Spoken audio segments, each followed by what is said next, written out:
Patrice O'Neal. What's happening here? What's happening? We're a little tired from last night, but we're How did that go? Can you slow down just a bit, sweetie? It went well, but I don't even want to talk about that. You had a great opening line when you opened that studio door, and I want you to reenact it. Oh, when I came in? Yeah. I'll try to go back into Stanislavski method, motherfucker. Well, I'm not a method guy. I come out of the bathroom, there's a pubic hair on the urinal. Yeah. On the urinal, and I'm looking at it going, I never understood pubic hairs on the urinal. Like, does this mean somebody's fucking pubic hair falling out while you're pissing? Like, why is that there? It fell out? Yeah, how does it just fall out? It just fell. It's just a pubic hair there. You seem like you got to really tug those things to get them to come out, but most guys zip their zipper down, their dick comes out. Pubes are behind. Like, there's another layer of clothing that the pubes are behind. Holding the pubes in. So you zip and then when you pull your dick out, there's a hair ready to pop right out of that motherfucker on the edge of the fucking toilet. That shit is gross. And I just thought of it while I was standing there tired, because when you're tired, you just be like, what? Start pondering things. Like, you just accept it every other time in your life, but you just go, why is there fucking a hair right here? What the fuck is that? What? Disgusting motherfuckers. I don't get it. What are you looking at? Oh. I don't know. Well, anyway, how you guys doing, man? How you guys doing? Good to see you. Really good. Yeah. Good to see you. It is, yeah. See you, Patrice. I don't take you guys for granted. And I never thought you did. I like seeing you guys. I do. I don't get to see you.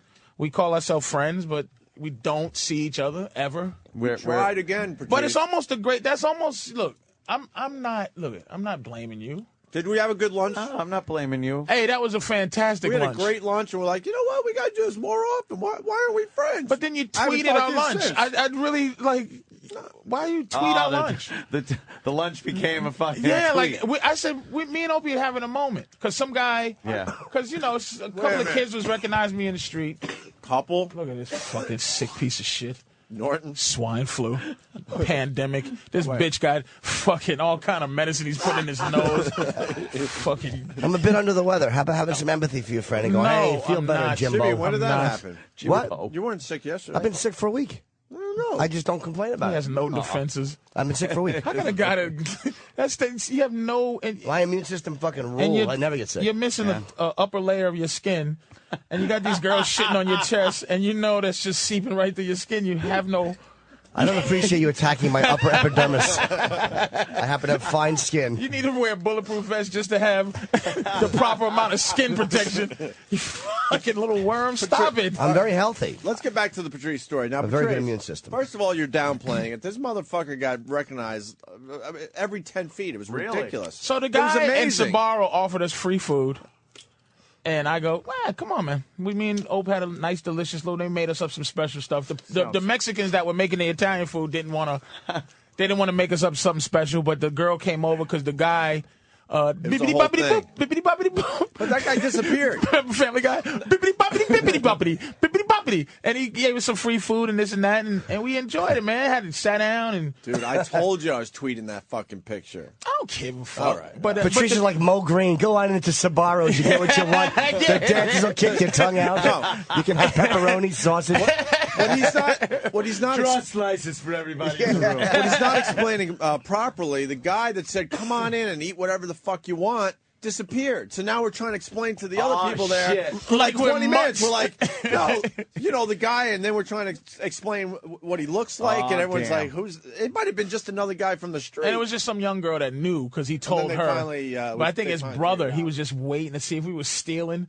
And then it's like, but we had a great time. And you twitted, and I'm like, what are you doing? Yeah, you know what? Twitting, and then now you joined the Twitter universe, motherfucker. That's right. Well, I'll be leaving soon. Soon as I don't want to be on the grid anymore. He's back on the grid. I'll be leaving soon as the pylons start working. I'm leaving this universe, motherfucker. I already know it because I'm tweeting mean shit already. Oh, yeah. Some fucker that knows me is tweeting me. This kid's just like, hey man, you gonna do my show? I'm like, don't you have my number, nigga? Like, yeah, why are you not personally texting me, fuckface? He wants your tweets to show up on his Twitter account so people think you're better friends than you are. That's true. I barely like him. That's exactly. He probably knows that too. Kareem Abdul-Jabbar twitting during the game. You're twitting Kareem? I tweeted him something. He said something about the Magic. What do you think? And I go, the Magic gonna fall like your hairline. Oh, fuck. Dude. Oh, my God. Twitch Shack. You're going to be wondering how Kobe's ass tastes after this. Fug face. Because I got to put F-U-G-G, fug. Why fug? Because you can't really swear. You can't swear. You can swear. Sure you can. You can't be. You got to be nice on Twitter. No, you don't. Everybody's twitting. I fell down on the treadmill. Hey Yeah, guys. a lot of that stuff. I don't get it. I don't Twitter a lot. I don't either. And if I Twitter, it has to be accompanied by a picture because that's the only time I want to And it Twitter. means something. Right. I'm hopefully get a picture with Hammer and twit it. This is me and Hammer. No, but you can take sometimes a twit without a picture. If you just have a comment to make, it's okay too. No. Well, no. I will excuse Jimmy Norton from the needing a picture thing because Jimmy's very funny, and I read his tweets, whatever the fuck you want to call them, and they are very funny. Thank you. He could just throw a line out there, and it's funny because it's Jimmy. But some of them are just inane, unfucking. I don't need to know this. I don't need to know you're doing this right now. I did tweet a picture recently though, which is a very. I took a photo and I tweeted it. Oh yeah, my photo of my friend Patrice. Oh, okay. But see, look, I understand. I'm a fan of a lot of things. Mm-hmm. Family Guy for one. So when Family Guy doesn't have new shows, I'm like, where the fuck are the new shows? With these cocksuckers, I need my Family Guy. Right. I guess my self-esteem is not a place where I go, people need Patrice O'Neal shit. I'm trying to get to that level where I go, okay, I'm trying to look at myself like other people. I might look at other people. I go, I got to get my this fixed. My what's the sports show with Tony Kornheiser? You don't watch it. Partner Interruption. But I need my Partner Interruption every day. And Mike Wilbon and everybody got a cold. Everybody got the fucking H1N1 in this bitch, man. Holy shit. You know, that's a pandemic, you sick ass motherfucker. Yeah. Okay, my immune system Ain't no black people can't deal with these white viruses. Dude, niggas just sneezing swine flu everywhere, you right. dirty motherfuckers. I'll tell you what happened. We were sharing desserts last night. Stinking ass bastards that must just have been it. We were just snorting up. We were just passing desserts around, I didn't care. taking a bite. You know you motherfuckers are carriers. We're the worst. You know all the vaccines you give black people, our fucking immune system's almost gone. I need a Leave tissue us so alone, bad. man. Where are the Give him a tissues? tissue. Throw that shit to God him. damn it. Get that motherfucker some Thank you. Buckleys or something. I love Sick Buckleys. bastards. I think I'm gonna have a stroke. I said bastards. Oh, I'm finished. I started eating brown rice too late in my life. how's your veganism? Good? Oh, it's good, man. Except for now, I fucking got. I convinced myself to eat fish, but I'm getting back out of it. I just. All right. Well, what's wrong with fish? They cry. They do. They hurt. They don't hurt. Fish do, even though God bless God for creating them anyway, because there's nothing to make you feel bad for them. No, they like don't lobsters, look. you do boil them live, but Yeah. they can't scream. There's nothing worse than an animal that can't scream or blink. If you can't blink or make a sad eyebrow face, Yeah, you need eyebrows to look or sad. at least God should have made those claws be able to make a pray hand, like where it Where looks he at locks them you. together and just prays And that like black eye that's sticking up that's just a globe. on the stems. And it just, please don't eat me. Those black eyes on the little cherry stems. I think like all these books I'm reading about this veganism shit, they have the least reasons that like the fish has the weakest argument. Yeah. Because fish is only mainly because of mercury and all the stuff in the water. Yeah. You can't really get on the whole thing like fish suffer, even though they do. But if you poke a fish, you can cut a fish live, and it's doing the same exact thing as it's doing. When it's not God damn it. Like if I cut you, you'll scream like a mother. Right, but if right. I start cutting you and you just was staring at me like, Yeah, you're not going to Fish continue. will flop around though. You're not going to Yeah, continue. but they'll flop around if you just fucking. You're not going to continue with your iPhone, is what you're saying. yeah, like Everything changes. Yeah, but not with 'cause a fish. A fish, you just Your logic is better than still just- you just anyone's. chop that head off, and the body. It's just not an animal Even that the you head give will a just- fuck about. Yeah. The head will continue breathing for a little bit. Yeah, they'll. It'll still be doing that. The Like, organs, Gills will move and shit. And They're just not a creature you feel bad for. Yeah. So, but I started reading about that shit. I'm trying to stay. I mean, the brown rice is now my thing. I have to fight with brown rice. Tastes like I've never tasted wood or shit.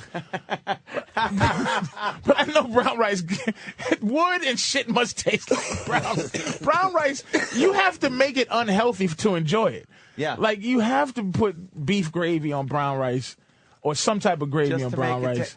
I don't understand why shit's got to taste like shit. Like why stuff that is really bad for you. Why can't asparagus really taste good. like a lobster? Right. Or a steak. Or fucking cake. It's unbelievable, man. You got to think Only scientists are working on bad that. for you. You got to think scientists are working on that. They have been for years. That's they why did. They did it. Changing your taste buds. Stuff, no, I mean changing your taste buds somehow. Monosodium glutamate. What? MSG. Yeah. Is what it was. That's what it was there for. But it kills you. So everything kills you. Yeah. And everything that's really fucking bad for you is great. Yep. It tastes good. Fucking smoking feels good. Things just like I went to P.F. Chang's and had a ordered Chang's. Fucking nice. A lava Lava cake? Lava cake. The chocolate lava. Not the lava cake. No, it's a chocolate. Shit, man. What are you? Crazy? It was a brick. How was it? Don't you have the that pussy diabetes? shot. Yeah, and I just kind You of just said fuck it. And you know what I ate? I ate the top layer of icing. Like I peeled it off and it came off perfectly, like bread.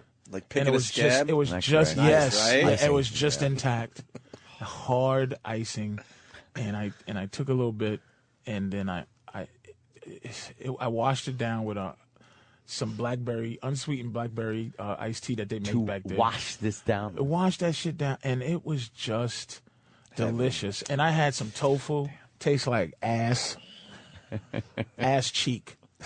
He's And right. some fucking broccoli. There's no I'm so need sick of for broccoli. tofu. Sucks. I'm so sick of broccoli, and I'm so sick. And so I eat a lot of fake like Boca burgers, and Those are okay if you cook them.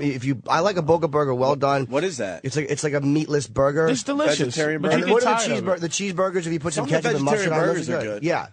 Boca burgers are delicious, man. But you know, I'm just it's just trying to stay right. I think I just chose too late, man. Do you spray on your butter? No, I use this stuff called Earth Balance, but I probably use little more spray than on. health. Yeah. Like healthy shit.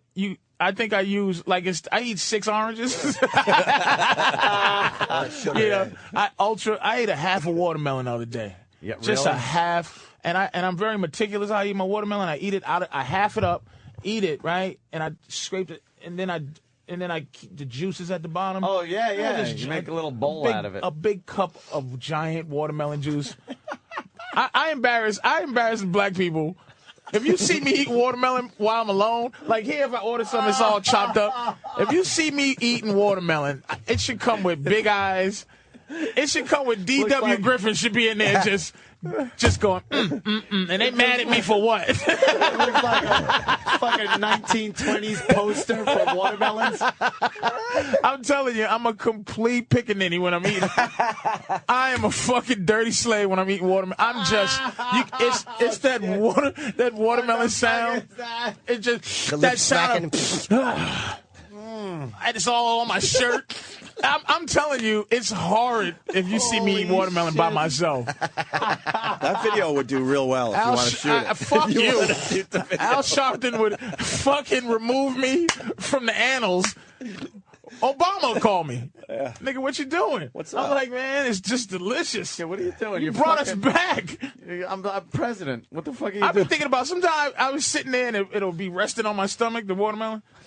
And I'd be thinking about how bad is the rind? Like, is it really poison? eat it? That's what I heard about. I just want to take a bite out of that fucking green rind. You get too close, it tastes like cucumber. It's not even that good. It's not filling. What is it? Watermelon's not even that good. Oh, I never liked watermelon. Is average the at best. greatest fruit ever. Love it. Hell It's fucking average. no. It's fucking. It's Not the even only in my fruit. top 10. You rub your it's hands great. like this, like I rub them together and go. Oh, I'm gonna. shit. This is a good looking watermelon. How about we don't look up watermelon But see, pictures this on is the internet while this Patrice is- O'Neal is here? But this Sambo thing, right? This whole Sambo thing and It's shit. Sambo brand I don't watermelon. like how a delicious fruit has become the moniker of racism against. I don't give a fuck. Because the best way to eat it is just like a slave. I don't give a fuck. Or not like a slave, because I bet you fucking slaves, because we don't know. I guarantee slaves ate watermelon with with some class. Like dainty a little. But I bet you, the slave master just came and put that fork and knife down, nigga. and they take pieces and they go, shove it in your face quick, nigga. They probably, every bad eating habit we have is from slavery. Because you get a 15-second break and they give you watermelon. Ready, nigga?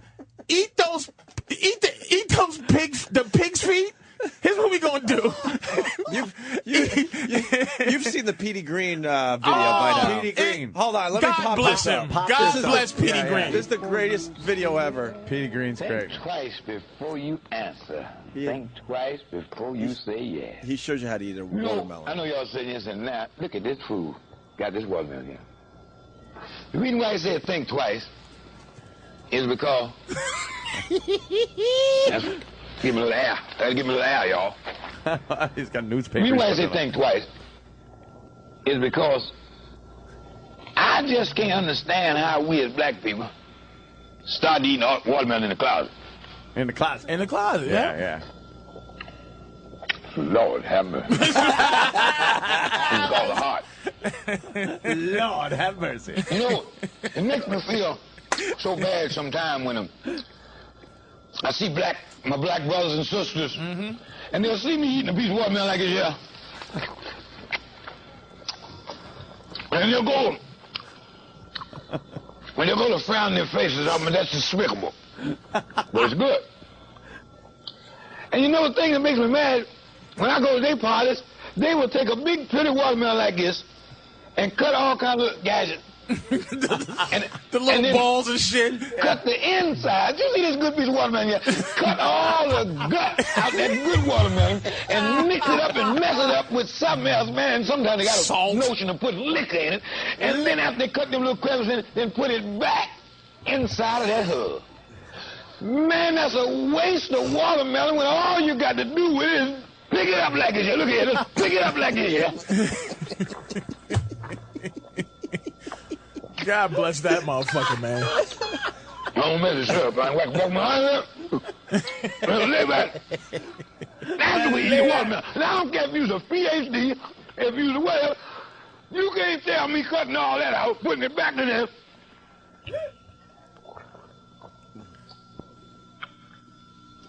Hello.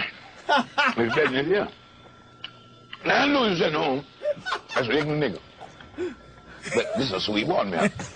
I ain't gonna waste no time cutting no watermelon up and mix it up with no fruit cocktail. All I'm saying to you, be yourself, because I went to a party the other night with some white folk. They didn't have it in that thing there. They had slices. Walk around, Peter Green, you want a slice? I said, yeah, give me a slice. And one lady said, I didn't think you blacks eat watermelon like that no more.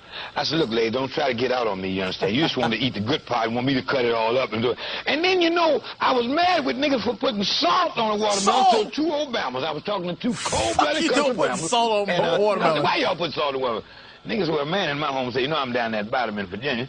So let me tell you about salt, P. Say, you Washington niggas puts too much salt on. Say, I watch you, y'all. Them niggas dump salt on. Say, you put a twang of salt on a sweet melon, and it brings out like accent. I said, what you say? He said, man, I love watch you Washington people. Y'all dump salt on it like you got chicken. He said, but you twang it.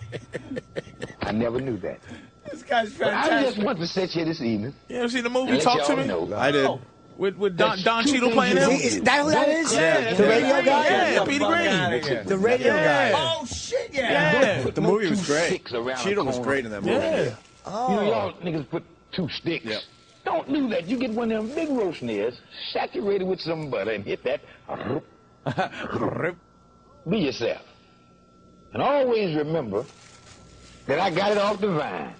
It's sweet like honey, and I'll plug it all the time. Sit back, y'all. I know you see this thing is good and crazy. Hold it for I tell y'all just.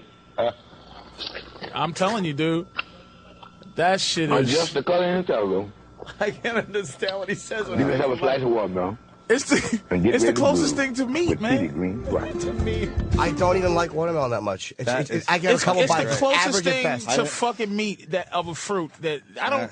You don't look like forward to any other fruit like a watermelon. I don't man. like it at all. Petey Green. No, thank you. I mean, Petey Green. it's just like no other fruit. Maybe oh man, maybe a pineapple if you feel in the mood. Pineapple Pineapple's a little, ooh. But if you're Pineapple in the mood, hurts. Pineapple's that's like fucking painful. funny. That's when you have to be in the mood for pineapple. Yeah. But no other fruit blueberries stink. Blueberries rule. Blueberries. I love blueberries. You know what blueberries It's are a for? superfood. Being healthy. Yeah. It's just Try a blueberry. awful. I eat blueberries, but you got to be in mood for They them. don't taste like fucking sweet fruit. Yeah, they're not delicious. awful. You put a lot of You know sugar what on sucks dick? Fucking grapefruit. I love it. I don't get grapefruit either. It's I don't a get bitter grapefruit either. orange. I like it a lot. Give me a bitter, unsweet fucking You're orange. eating the wrong grapefruits. Yeah. Everyone says The that. ruby red, the Texas No. ruby red grapefruits. No. God damn, are they Bitter. good? I can do a Bitter. Petey Green Bitter. video on the grapefruit. You like grapefruit? Bitter. Love the grapefruit. You can't love it. Not it's for health. No, not the regular one. The fucking ruby red. There's a few You don't different versions of enjoy ruby. that shit. I'm telling you. Get E-Rock in here. He turned me on to some Texas grapefruit. That's all I think about That's now. what y'all do. Y'all just If I brought you in a control Texas our grapefruit, minds, man. Yeah. you would like it. It's very sweet. I can't eat watermelon the way I want to. Can you watermelon or chicken? Chicken You is wanna our thing. Enjoy chicken. It's like everybody will just go, oh, yeah. Murdering women is our thing. All of a sudden, killing white women is ours. But it's really yours. Listen. We're going to take a break because we got to catch up a little. Patrice is here. I want to get a little info out, though. Patrice is playing comics tonight and tomorrow. Okay. Dude, I went to the last time you were at comics. That room is fucking perfect for you. I enjoy comics, man. Fucking, it's a great room, and your fans are a little different than ours. I think we share some audience. We have. Here's what I like about you guys having me on the show for years. There are. At first, it was just all O&A. Like they would come to the show and be like, "Bleh." Yeah. But over the years, man, the guys that come on, like the Vosses, the Mees, and the fucking Bobbies and everybody has their guys, their fans from this show that I'm going to see Patrice because I know what he does and I know what Bobby does. No more all coming, which I don't fucking mind. No, not at all. I just don't mind that shit. But you get the ones that like you coming. I love that. So it's my fans from other shit. Like the new fans that probably are most disappointed are the ones from The Office that saw me on a few episodes of them. Mm-hmm. And a lot of my Web Junk fans, I ran them out of town too. So it's a lot of tough crowd, a lot of just regular stand up, and then a lot of O&A come to my shows. You should see all the young kids that know Patrice O'Neill from that Web Junk. When we were walking around after the last time you were on, and we went and did the lunch, it was unbelievable. Yeah, just young white kids from all over the country, hey, how are you? freaking out. They used to come to the shows when it first was on, be like 17 white teenagers, and I just go, you know, a rape is in your future, and it's just like, oh, and it goes, just get them out of there. And you're a rock star in the black community because after the show, it was just like, I mean, most of the audience when I went was black. That's what I'm getting at. And here's what I'm trying to tell you guys to stop fucking around, man. A lot of black people love O&A. You guys just don't care. That's not true. Stop it. Stop what? Stop looking at sites like Nigger Mania. Oh, shit. Look at it. He posts. He's an admin. First of all, don't go on Nigger Mania. When there's black people that fucking love. Here's what they ask. Black people ask anytime I go somewhere. Where do you think we just got the Petey Green video from? Is Anthony really? I go, yes. but it's charm. He's not Nigger Mania racist. No, I'm not. That's just it. I have a black friend racist. You don't think I have to look at that end of the spectrum to appreciate the other end of the spectrum? What's the other end? The other end of the spectrum is there are black militant sites that I go on also that are amazingly Which comes first, the chicken or the egg? racist. It's like I'm not saying that black people should be having those sites. Well, mostly those sites are they're crawling up as opposed to looking down, if that makes sense. It's almost like you don't have any sites that go, that go like this, like shoe white people, like that marginalize white people. It's more like oppressor. Now, not an excuse, but I'm saying white sites are just ridiculous with their horse shit. Even though there's one part of it where I'll be fair. There's two things I've seen racist-wise that I had to go, fuck. One was a guy made a YouTube video, and they go, oh, yeah, nigga, all serial killers are white? And this son of a bitch made about a 10-minute video on black serial killers. Oh, shit. And to be a fair motherfucker, I go, well, motherfucker. There are nigga serial killers. Like, straight up throwing a bitch in a dumpster. Yeah. Not just, like, shooting up outside of a club, but hunting bitches and killing them. We only know the one. Randomly just killing. Dude, they kept showing. It was. So I had to appreciate this guy's tenacity of his racism. And the other thing he did, or not him, but Nigga Maney, when I was looking at it, it dispels all the black inventors. I couldn't stop laughing at the fact that he would not give niggas the stoplight. Like, he wouldn't give us the stoplight. He's like, oh, Benjamin Banneker, oh, yeah. Well, here's what happened. Here's what really happened. Peanut butter, suck my dick. Charles Drew was Puerto Rican. Like, he would not give us one invention. Oh, shit. Not one. Not a one. He dispelled them all, which make you have to go somewhere and actually do research. Look at all the black serial killers. It's a lot of black serial killers. There was one guy in Virginia named Timothy Spencer. He was a black serial killer, and he crossed racial lines, which most of them don't do. Most serial killers kill within their own race. He actually killed one. Wow, look at that cross-eyed motherfucker over there on the right. Yeah, that guy. I mean, some of these dudes did some white guy shit. Nobody did more than BTK or the Green River Killer or Henry Lee Lucas or Otis Toole. White people are prolific with that shit, but there's some guys that's in the same realm like that, because you just go, but black people don't serial kill, but there was a few. You know what I want to watch, and it's pretty much the website is the only place to watch it. I like watching surveillance camera footage from convenience stores, and it's fun to watch. I don't scare me, actually, to be honest. They just the randomness of that. That's what it is. It's like a TV show, only it's real. Six elderly women, like, that's serial killer. White all black serial killers. I had no idea until today. Invaded the home of 5 white teenagers, beat, raped, robbed, then killed. Now that's an incident. See that motherfucker? Yeah, that doesn't seem like a serial killer. That's Texas Chainsaw Massacre right there. Raped and killed 13 women in L.A. That's a serial killer. Chester Turner serial killer. Wayne Williams, of course. Yes. Yeah, that's the only one I remember. Damn. Nice fart, Jimmy. All right, how about Shelley Brooks? Over 6 years. Killed 7 prostitutes over a period of 6 years. Yes, serial killer. Because the BTK only killed 7 people, really. Or what, 8? Very few. Here's the cross-eyed guy. Muhammad Omar confessed to the rape and killings of 16 women in Yemen. That's a fucking. I think it's serial not killer. even illegal over there. In Yemen, that's fucked up. Yeah. That's like, we got to check Yemen's laws. No, he was running for office, and that was his campaign platform. Jesus, that's terrible. Oh, shit. All right, let's try Henry Lewis. Henry Louis Wallace raped and killed 9 women in Charlotte. Serial killer. That's a serial killer, man. Absolutely. That's a serial killer. I mean, holy shit. Wayne Williams, 23. That's Wayne Williams. That's the one we know. 23 young boys. But the only Wayne one I knew Williams is until not today. official, though. Still to this day, Right, people are there's like, doubts that it was Wayne him. Williams is not. It's him. Yeah. What about Terry Blair? Fiber and everything. It's him. 6 women?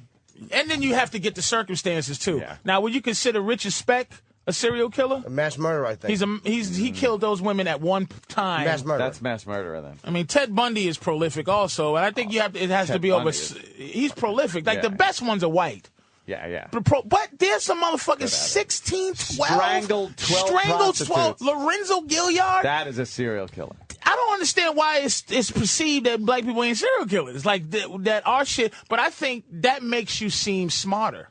I think look at how you spun that shit around. I think being a serial killer makes you. Do you know how disappointed people were? Promoting the intelligence of a serial killer. The sniper, right? The DC sniper. And I used to do a joke about it. It's like, when we thought he was white, he had the country gripped in fear. Like, this guy, we thought he would build his own helicopter and fly away. And then come back someday. And then, oh my God, we are in the grips of fear, but it was just a nigga and his son in a Buick, and caught him sleeping with a hole in the trunk, shoot a white person, and bounce. That's it.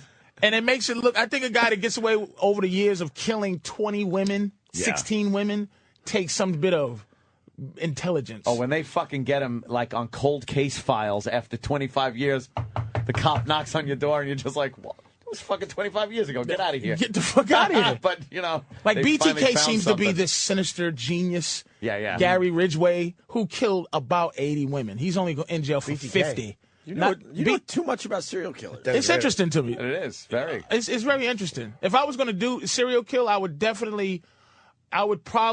not kill black people. Mm-hmm. I would go again. I would read the profile books, and I probably would have to kill. What would your thing be? Kill white people, and if you're a serial killer, you got to have a thing. But see, most of them are this hands-on. Like, you know Gary Ridgway, right? Gary Ridgway. No. He's the Green River Killer. He's the most prolific serial killer in the history of this country, almost officially. He admitted to 80. But he's only in jail for 50. No, he's dead.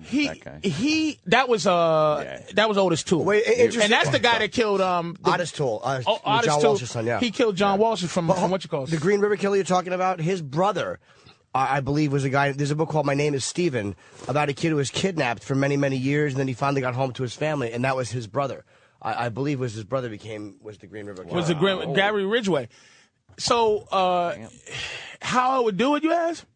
Well, if I was going to do it. But a lot of these guys are sexual. It's all fucking the dead body afterwards. And a lot of that creepy I don't know what it really is. And it's like women are just things. Yeah. And then that's why they kill prostitutes. So they're just things and shit. And I like the ones that sometimes pose them in provocative positions, the bodies, so that when the cops find them, they're like posed in these weird positions. That's shit that you can't just say, I'm going to be a serial killer and do that. You have to be so fucked up in the head. It's just too weird. I'm not that weird, but when I do daydream about killing white people, it's definitely what's the guy, the first mass murderer? If I'm going to do the first, he's considered the first mass killer, not serial killer, but the guy on top of the Dallas. Right. Jesus, Charles Whitman. Whitman. Charles Whitman. Whitmore is lost. Right, Whitmore. Charles Whitman, like, just to go somewhere, and I just would think to have one of those goddamn guns from Wanted. You ever see that movie Wanted, where they were shooting bullets around the corner? Where they swing the gun Angelina around Jolie? Yeah. Just one that can shoot from about 2 miles away. Mm-hmm. And just random, and probably not even random people. Got to be people that just remind me of things that make me sick. Through the scope, you would look at him and go, kill him. Nah, leave him alone. Just to play God. No. Play God right there. And go. Nah. And then maybe go back to one that you said no and shoot him anyway. And just, like this guy, definitely what seems to be the oppressor. Definitely if I was caught that I was doing it, black people would say it was racially motivated. No, black people would probably be like, I'll be some kind of weird hero. Yeah. Where y'all would be like, why the fuck? Why outside they say nothing about this? Like, and just motherfuckers just sleeping on the ground. Some fucking guy with the typical white guy. In my head, I'm looking at the guy, and in my head, I'm 2 miles away. He's going doop to doop to doo, da da da da da, doop to doo, and I'm just like stupid white guy. Or I'll definitely shoot somebody on a Segway. Anybody on a Segway, fucking traffic cop, maybe meter maid, maybe. Yeah. If I was, if I was be the Segway serial killer. The Segway killer. Wow, people would be afraid to drive their Segways. But I mean, you have serial killing thoughts. Nah, not serial killing thoughts. Mass murder thoughts. I have home invasion thoughts. Of kicking someone's door in? No. Oh, like someone comes in and you're just ready for action. Oh, a bunch of people. It has to be a lot of people. You would just can't just be one guy. You're gonna kill one of your girlfriends by mistake. No, no, you are. I am so with a gun that's hooked against your forearm and it comes out with like some kind of taxi driver. James Bond action? Yeah, you're gonna do it. I know you're gonna kill someone. By mistake. Very safe. No, I'm very safe with my firearms. All right, fair enough. Very safe. Let's break. Yeah. Because we really need to catch up. Patrice, so what I was trying to say, comics. It's a great place to see Patrice, Friday and Saturday. 212-524-2500. And I'm tweeting now. Well, give the name because everyone wants to start following you. Oh, boy. It's Big, B-I-G, Mama, M-O-M-M-A, Prods, as short for productions. Oh, Big Mama Prods. Patrice O'Neal's going to slowly disappear. That's it, huh? Big Mama, M-O-M-M-A, Prods. He's always onto something when he comes in here. Producer now. I am going to slowly drift away. Slowly drift away. Into Big Mama production. All right, quick break. We'll continue. You. Oh, you know what? FU line. It is Friday. Let's get this out there. The people are calling the FU line. Oh, one more thing. Crazy. One more thing, Hope, about the Twitter. Yeah. The reason I called it that is because I had the funny idea that I was famous enough that somebody would have stole Patrice O'Neal. But no one did. Oh. It was completely free and open. Not even someone that grabbed and just has a tweet that says, Patrice, I'm holding this for you. I don't even fucking know, man. Oh, I'm just shit. Big Mama Prods. If they did me a favor. But Here's little Nicky coming over. Hi, little Nicky. It's little Nicky. Can you give me to me one more time? Little Nicky. All right. We'll All right, give we're him back to Patrice's info. And Patrice is also Twittering Big Mama Prods. And I see a lot of basketball talk on your Twitter. I was watching last night, my friend. Did you watch it? I should have. A little bit? You filmed Jimmy Fallon, what, like 5? Yeah, but we went downtown and celebrated. We had one of those rare moments where me and Aunt were hanging out and we were bonding and we were drinking and all sorts of debauchery. Yeah, listening to the show, man. You guys have fucking recreated a love affair from years back. Yeah, I feel it like this is like 1982 again. 82. What are you gonna do? Fucking, it's amazing. Ups and downs. We got the big. It up flies right by, my friend. We got the big ups right now. So flies by. I did not watch the game. Free radio stunk. Now y'all are fucking just flowing like a motherfucker. It does stink, doesn't it? We brought a lot of people over to here, and now we're building from here. And you can feel something in the air. I'm not just saying that. I listen to the show. You can feel it. But I go sit in my car and I turn that motherfucker on at about 6:30 and listen. Well, I just want to say really fast. Why can't you? NBA Finals. Yes, sir. I want to focus for a second. For NBA Finals? I claim to be a sports fan, and then I let everyone down with my knowledge. But I just don't feel like I watched here and there, but I wanted the big LeBron James, Kobe Bryant. Well, why would you invest? Matchup. First of all, Cleveland. Dwight Howard is a bust. He's not a bust. He's a bust. They're trying to make him a superstar like the rest of the guys. He's not. He's a bust. He's just below those guys. He's a bust offensively. He can't. He has no go-to move. They compare him to Shaq, but Shaq had go-to moves. Oh, fuck yeah, dude. Shaq was so good at dunking on you. That was his skyhook. Fucking he's a little clumsy. His hands ain't great. This is Dwight Howard. He can't shoot free throws. He's just a rebounding and blocking machine, but he can't score. He's a liability at the end of the game. And another thing that's a liability is they don't have a Kobe. As much as I don't like Kobe, just because I don't. I never met him. He might be a good guy, but I just don't like the guy. Why don't we like Kobe? Because he seems like an elitist douchebag. Because I'm the same. You feel like he's a liar. Him. You get the inclination he's a liar. You just don't. Like, he seems like you should like Kobe. It's like he got tattoos after he got that rape beef. If he had that rape beef, he had to just took it in the chin. I think snitching on Shaq when he was like, but Shaq cheats on his wife too. I think when he did that, people just didn't like him. And then when he brought his wife a $4 million ring as opposed to going, hey, bitch, it is what it is. Because you can't be an NBA player. You can't be worth, and it is, I talked to my girl about this, you can't be worth $100 million and you get side pussy and your girl, it's like, shut up, bitch. I'm Kobe. Like, you can't. She's happy to be in the light. I think that she waits for him after every game, gives him a big kiss and the kids. You get the feeling like it's all contrived, like to say, hey, we need to be loved again. Right. And you just feel like he's full of shit. You feel like it. He could be a nice guy, but on the front end, you feel like he's full of shit. You just feel. But it's also because Shaq is a likable guy, and everyone likes Shaquille O'Neal, and he hates him, and he played with him. And it's like, if you get Shaquille O'Neal to hate your guts, you're probably a douchebag. Yeah, but Shaquille is an ass too. Like, yeah, but he does fucked up things and says fuck. Like, his thing is he wants everybody to look at him like he's the godfather of the league. And sometimes when you got alpha males, it's like. You can't be an alpha male and always want other people to be, like, praising you. And then you're an asshole because, see, Kobe said, go fuck yourself to him. He said, I'm a bad motherfucker, too. Fuck you. And Shaq's like,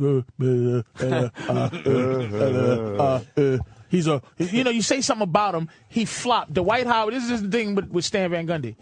He flopped. Dwight Howard hit Shaq, and Shaq flopped. He fell. And flop is just falling when you don't need to fall. Yeah, I've seen that. And Shaq flopped, and Stan Van Gundy called him out, and he's like, then he starts going on Van Gundy. He's a poser. He's a what do you call him? He's the captain of panic, and he just started going in like he talked about the nigga's mama. You know, like it's like you did flop, motherfucker. Mm-hmm. You did. You big giant. You're 387 pounds. You fell for no reason. You can say that. But Kobe fucked up. He would have been liked if he just kept his big mouth shut. Now he's just trying to repair. You see that the Spike Lee thing where it's like they filmed him and he was this, what was it, like Kobe doing work. And the whole thing was Kobe talking and relating to his teammates and giving them advice and laughing and it's like, yeah, that's not you motherfucker. He's playing a role. Yeah, you're bullshitting. People like LeBron because they feel like LeBron is genuine. But LeBron fucked up this time because he didn't shake. He left the court. He was bummed. He had a temper tantrum, man, and that wasn't good for him. Well, he thought he was going to win it all. But also, he was playing with a massive tumor in his mouth. Yeah, he had to remove some shitty thing in his mouth. Yeah, it was a nice sized tumor. And I think you could see it through the jaw. Yeah, it looked like he was like doing chewing tobacco. Yeah, his face looked like Minnie Driver's face. Yeah, but I mean, the Lakers and the Magic. I wanted Lakers Cavaliers. By the way, someone who's a Howard fan says 40 against Cleveland. No offense. 40. You know what? 40 against Cleveland. Here's the thing. Kobe and LeBron are the two best players in the league. I put Kobe a little drop ahead of LeBron because Kobe is polished. LeBron is pure. He's a prodigy. Great way to say it, man. But Kobe is a polish. You can count on Kobe, his 40 every night. LeBron can score a weird 50 or a really strange 29, but Kobe drops a pretty consistent 35 all Same the time. way every time. All too. the time. Just really good, Right. good player. Dangerous. I Is love he the LeBron, best player in the though. league right now, Kobe? I think Kobe is. I used to say LeBron is. LeBron is the best. He's like, if you go, what would you make a basketball player? He's 6'8", 270, runs like a reindeer, flies like an eagle, and he's a bad motherfucker. He's unstoppable. But Kobe is just a machine, man. He's a basketball machine. I have to give it to him, and I don't like him. But his game is Saying polished nice. is perfect. He's a polished guy. Perfect. Dwight Howard against Cleveland, you got to understand, man, it was LeBron versus the Orlando Magic. Do you understand what I'm saying? Mm-hmm. LeBron James That's what everyone's saying. versus the Orlando Magic, and they won 2 out of 6 with one guy. LeBron needs a Scottie Pippen. He needs more than a Scottie Pippen. Even more than a Scottie Pippen. Because look at Kobe has Gasol, who's no joke. Paul Gasol is a bad motherfucker. Trevor Ariza is 6'9". That's another thing. Cleveland had 6'1" guards defending Rashard Lewis's 6'11" ass, who shit the bed last night. Played like a fucking ass. 6 points? Who the fuck? Let me tell you something, man. If I'm 6'11", I'm 6'4", and if I'm playing against somebody 5'11", I'm winning. I'm scoring. Kobe's 6'6". He's a monster. Rashard Lewis doesn't disappear. And then they put little fat, what's that little fat motherfucker? What's the little fat dude? Nelson. Fucking, what is that? Jameer Nelson. Yeah. They took Skip to Malou out, who was fucking killing him. Stan Van Gundy's dumb. They lost that. They lost that game. He's a weird coach to look at. Oh, he looks. And listen to. He's an ass. He looks just like. I'm not letting fucking Mario brother.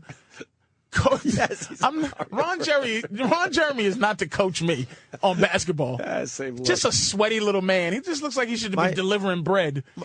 We'll move on, but my one thing about the NBA that bothers me and worries me, all the guys have neck tattoos. How are they going to get jobs after the NBA's over for them? Well, unless they spend it all on cocaine, they're $100 million contracts. I just fucking. Hey, but the neck score? tattoo is really popular in the NBA right now. I don't like it either. I think I'm becoming just too. I think it's an age thing. The older I get, the starting to more look scary. It used to be all racism to me when I was younger, but the older I get, the more I'm going. These kids, what is with this awful tattoo on your neck? Do you know what a commitment that takes? Yeah. And do you know what an asshole you look like in a suit? With a tat on your neck? When there's an entire, there's a saying. Like, and enough of your fucking tattoos that's supposed to mean something. Like, stop with your writings that say, hey, I died and came alive. Like, go fuck yourself. So what? Your third cousin got shot. So now I gotta look at his. I gotta look at his fucking face with his date of death and birthday. Give me a fucking break, man. Stop. I'm bummed that my dad died, but I wouldn't want a tattoo. A tattoo to be of Opie's dad. that. Like, I'm looking at your arm. Like, right, who's with that? With the years he was alive, and it's kind of warped. It's not quite. No, I don't want that. It's not quite done right. I don't want.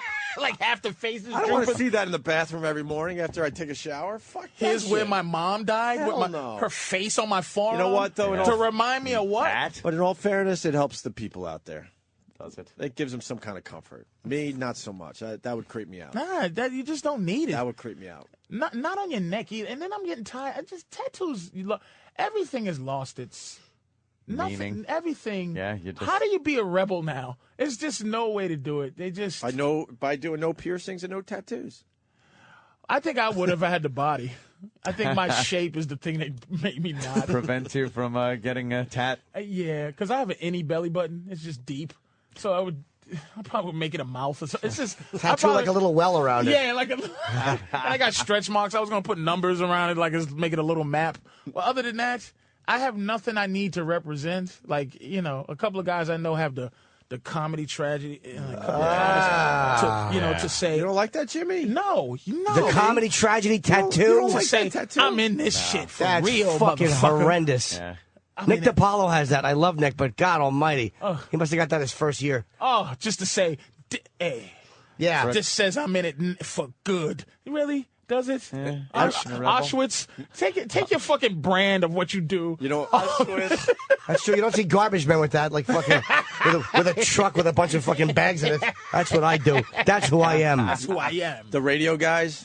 Microphones. Why? Oh, yeah. That's microphones. It's embarrassing. No, you don't want Stop. But the worst tattoo of them all, I have to say, Kenyon Martin has a tattoo of his girlfriend's lips.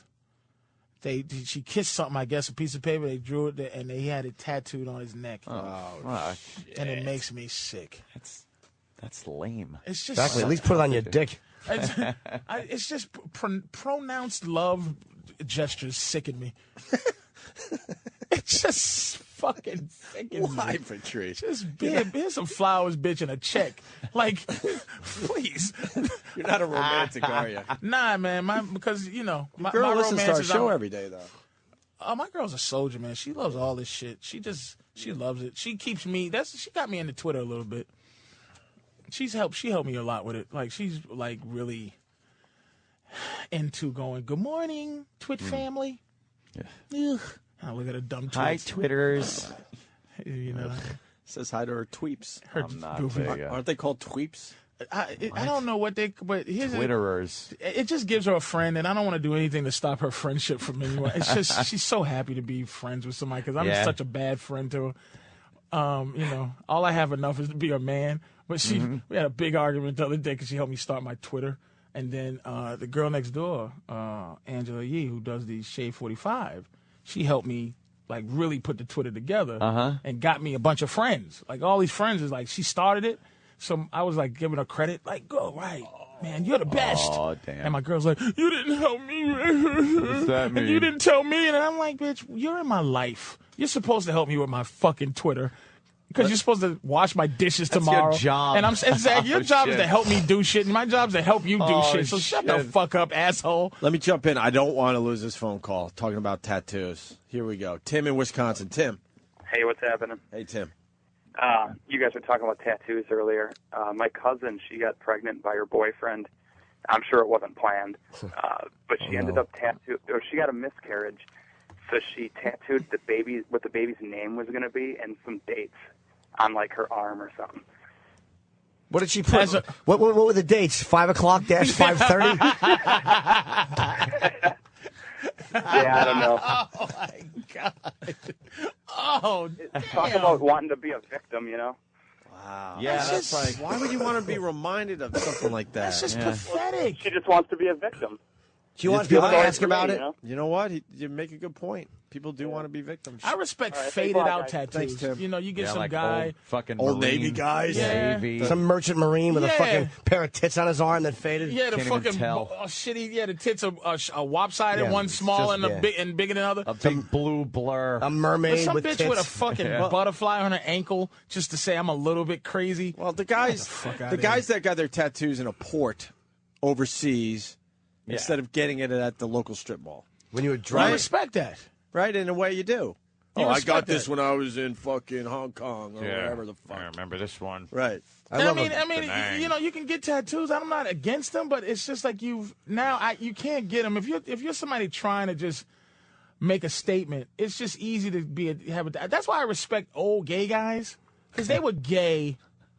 When it Before, when it was a like it's bitch. almost cool to be a gay guy now. Like it's almost like You see, no one fucks with gay guys now. Remember when you used to see like two guys holding hands? It would be like, "What the fuck? What the fuck?" You see it more and more now, where you're not doing the "what the fuck," turning your head fast move anymore. I respect two older, like I respect Miss Jane Hathaway lesbians. Just some old dyke who just Was she a lesbian on that show? well, no. We all She was knew, a but lesbian. Yeah, but I think she was after Jethro all the time. yeah, I think who's it's too buying that? easy to That be Jethro everything dick. now. It's just too easy Yeah. to be everything. Like you know what I mean? So I'm Make a point there. Where do you go? Like that's why I go fuck Twitter. But what am I doing? I'm gonna be a martyr. Like Yeah. I'm gonna be the You're guy the who one that's doesn't not do it, gonna do and no it. one cares until I'm dead. Yeah, you're the one that doesn't do it. Everyone else is doing it, and no one cares that you don't do it. Exactly. Like Yeah. your rebellion means nothing. I'm just a lonely Yeah. fat guy with no Twitters. What the fuck is wrong with that woman? That's the Oh, it's happened? digitized? Holy shit. It? Like, I'm just looking at that woman's face, but it's all digitized because, Sarah Palin looks fucking smoking hot. She lost weight. Opie, Twitter me, man, so I can they fucking follow you. gussied her up. She looks great. She was too good looking, so they fucked with her so people would vote for her and not think, hey, she's not this bimbo. She's not that. Now No, that it's she's just not. it's just a bad thing because she's talking to this bitch. They're going after fucking I mean, Letterman her. still, man. Well, she is. No, but now there's the women's group. Where are we at with that? Going Hold after- on a minute. what? Women's advocacy group wants an apology from Letterman for the Palin joke. He made For Palin he made a jokes. couple of he made a mistake. He made a joke about I think she had brought her 14-year-old daughter. He made a couple of jokes about her her daughter was like a hooker and that she got knocked up by A-Rod and she's Funny material. I heard She's fucking fuming. In error. It may have been a bad judgment choice. Yeah.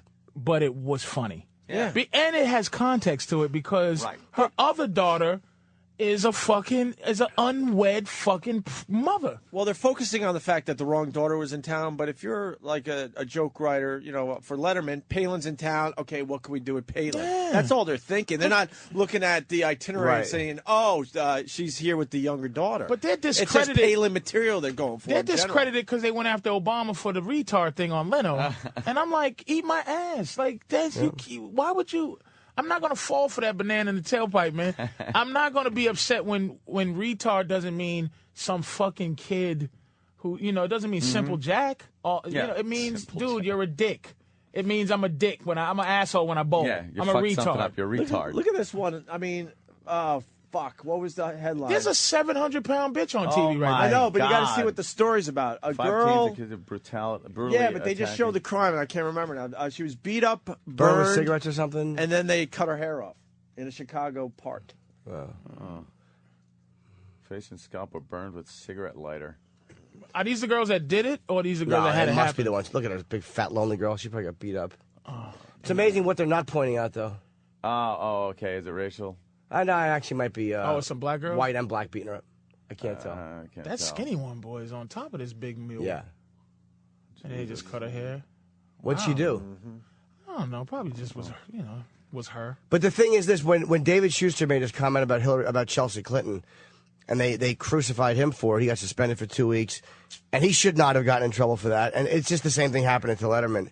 It's like you know what? It's great for business. Yes and no. If he can hang in there. This is a rough one. Letterman will survive it. He's going to have to say something. Oh, he did. He did say he was sorry. I know, but that wasn't enough because they're still going after him. So he's going to have to say his apology. If David Letterman said, "Shut up," how fast would that go away? Yeah. It wouldn't. I'm telling you, not because she's Sarah Palin first of all, and she's being vocal. And what does that mean? She gets a lot of media coverage. She can get the media coverage not wherever anymore, she wants. and she's irrelevant. It's Letterman. But look at her. They're talking on fucking the Today Show. They have nothing else to talk about. So I'm saying she can get media coverage. She can get media coverage, and she can complain. And there's enough people who like her who don't like liberals. What is she asking? I don't know, to be honest with you. But I'm saying there's enough people that like her and are Republican that would fucking kick it up a storm. But what is she? Is she coming on just going like? Is she going? David should do this, or she's just going? Oh, that was. I heard her thing was like, oh, that wasn't right, Mr. Davey Letterman. And then like, what does she want now? I don't know what she wants. But she's attacking him. And she's saying that he was implying he wanted to have sex with a 14-year-old, which is obviously not true. But the bottom line is, to hear that from someone who is just a vice presidential candidate is fucking damaging. Why wouldn't somebody on the news say, get over it, get a hold of yourself, bitch? Yeah. Because if somebody made a sex joke about Michelle Obama or a fucking called her a hooker, true that, there would be a fucking an outcry, and she's an adult. She is not. You are not hearing any Michelle Obama-ness going on. Except by the fucking kid. That's the only one who makes fun of her. Who's the kid? Me. Did you refer to yourself in the third person and not your name, you dick? Well, no, of course I made fun of her. What does the kid say? I made fun of her on Letterman. Her dumb eyes. Oh, I made fun of her on Red Eye. Yeah, but Letterman. Nobody is really fucking with her. They used to fuck with Hillary's ankles.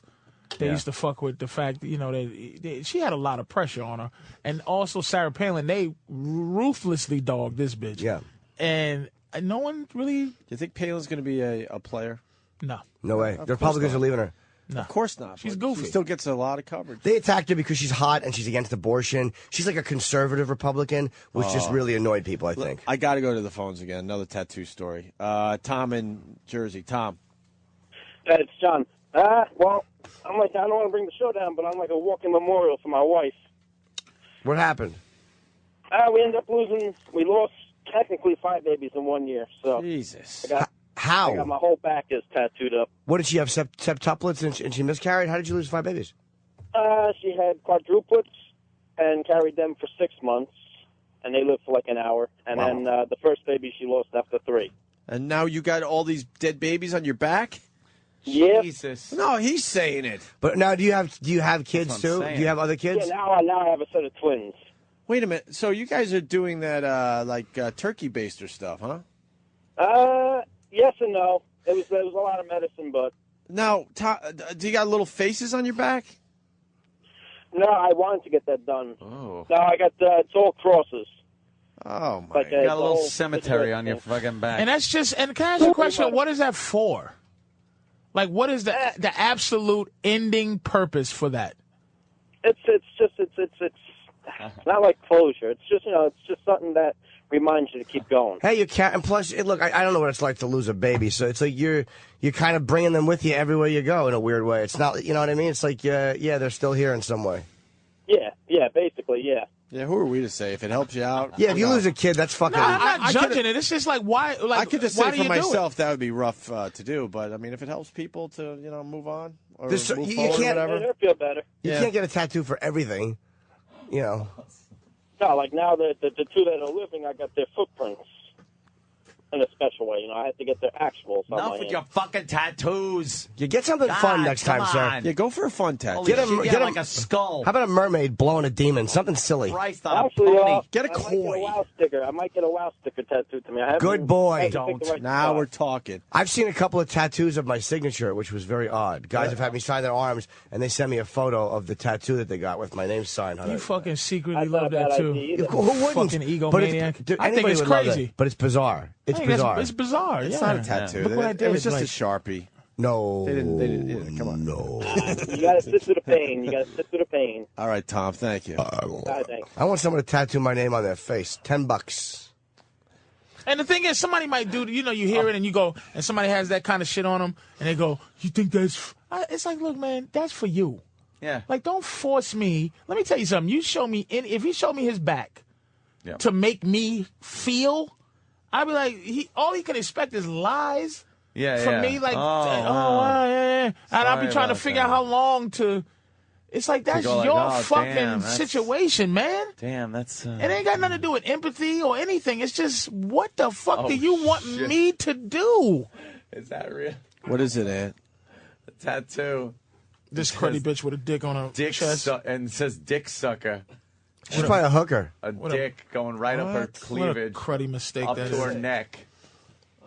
And black people got to be very careful with our tattoos because of keloiding and the fact that we can't get those good colors. The fact you're dark with dark ink, they all look like gel tattoos because it's dark. It's what the fuck? Can they get white ink? Why can't they get white ink? It would look doesn't awful. work very well. No, it wouldn't. It comes up gray or something. Yeah. Well, how about they fix it? The color doesn't. They can make a dick a pussy. Jesus Christ. Let me see that horrible one, Danny. Let me see that favorite. That's my favorite horrible tattoo. Look at this guy in loving memory. Look at the picture of it, and look at the horrible job. What did she die as? A demon? That is terrible. They don't know how to do teeth in tattoos. No, some people are really fucking good at doing portrait tats. That's because... But the teeth fuck it up. That isn't an example of somebody that's good. Nobody wants to see flesh-colored teeth. Flesh-colored teeth give everyone the creeps with dark outline. My teeth are flesh-colored. Nobody wants skin teeth. Let me go to Kat. Kat, what's up? Hey, I was watching the Today Show today, and Sarah Palin was saying that she was upset because this is lowering the self-esteem of young women today. But as I remember, I had low self-esteem in the 90s. My mom had low self-esteem in the 60s. And I'm sure if I asked my grandma or great-grandma, they had low self-esteem back in the 1800s. So I don't know why Sarah Palin is trying to make everything seem so rosy. Well, it's like this. You can't blame Sarah Palin for sounding off about this anymore. I don't like Hillary, but I didn't blame her for trashing MSNBC. You know, when it's your daughter, you kind of got the right to talk a lot of shit about it. I don't, Yeah, the claws Hillary, come out. I felt the same way when Hillary did it. Yeah. But the thing is Look, that she's saying rape jokes are the reason why girls are having low self-esteem. And you know what? I'm sorry. Anything to do with rape, it's a joke. Laugh at it. If you're not going to laugh at it, you're going to cry. Can I ask you a quick question? You know what? Palin should speak her mind, obviously, and then just move on. I mean, what, you want Letterman fired or something? Can we discuss this really quick for like a minute? No, I'm not saying you. I'm just generalizing. Like, what does she want in the end? You know, she didn't like the joke. All right, speak your mind, get your point out, and that's it. That's how it should work in America. Can I say this? End of story. Is this you? Can I go on a limb? Is this you, Kat? Yes. Oh, hi. How are you? Hi, how are you doing? Good. Who's Kat? I don't know, Kat. I'm the abortion doctor. Abortion doctor. Oh, Remember the good egg. She was up in the studio. Can I ask? Can you tell back me in why? when we used to have live audience. Why women? Just really, why do they suck? Why do they like, suck? why are they just not? There's not one that you go, this bitch is a bad. Like, why are they just awful? Unfucking fun.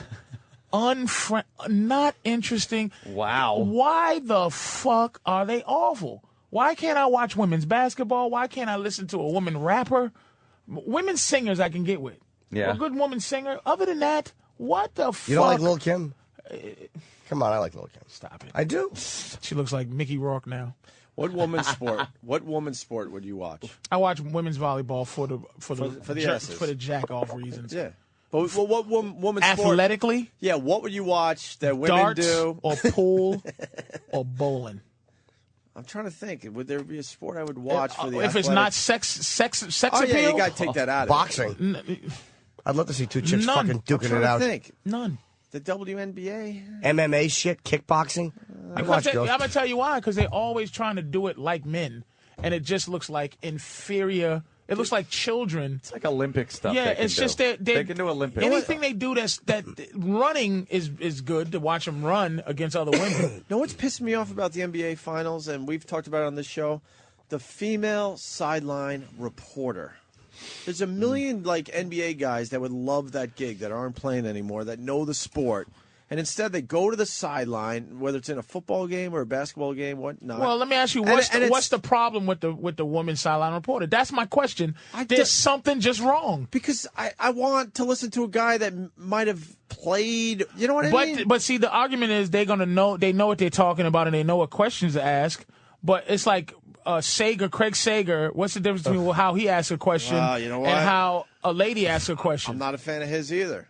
That's what I'm saying. I'd rather see an old NBA player out there. But you still go, I'd rather watch Craig Sager. Yeah, absolutely. Like this, like some old. The lesser of two evils, but you just don't care. But also, it's a white chick, and I'm like, what do you know about the NBA? And you're just there, and this dude is sweating. Like announcers, the excuse is they went to some kind of school for that or whatever, and learned their trade. I don't know. The sideline reporter. But why is it bad? See, that's where you're not digging deep. Why is it bad? I don't know. Exactly. Maybe that's the question. Why the fuck? Maybe because they're invading a man's world or something. Like when you're watching an NBA game. I don't know. I want a woman to invade my fucking world and not suck. Girls always complain about sports. They never, growing up, participated in sports conversations. They were never fun about sports. They never encouraged sports growing up, ever. And now all of a sudden they see a gig and they want to be a part of it, and it's annoying. I'll answer the question. I think I like that answer. I think the guys aren't being real because a woman is interviewing them. Well, the question they asked, it goes back to what are they going to say? It goes back to the women in the locker room, and all of a sudden, they're on TV, Opie, and they're asking them. So they asked him a goofy question like, "You had a great game. How'd you have it?" It's not like he can go, "Now, if you wasn't a girl, here's how I would answer. Yo, motherfucker, nigga, when I dunked it on that dude, you know what I'm saying?" He's going to say the same cornball shit he says to a woman. I have a feeling they hold back a little bit. For whatever reason. Nah.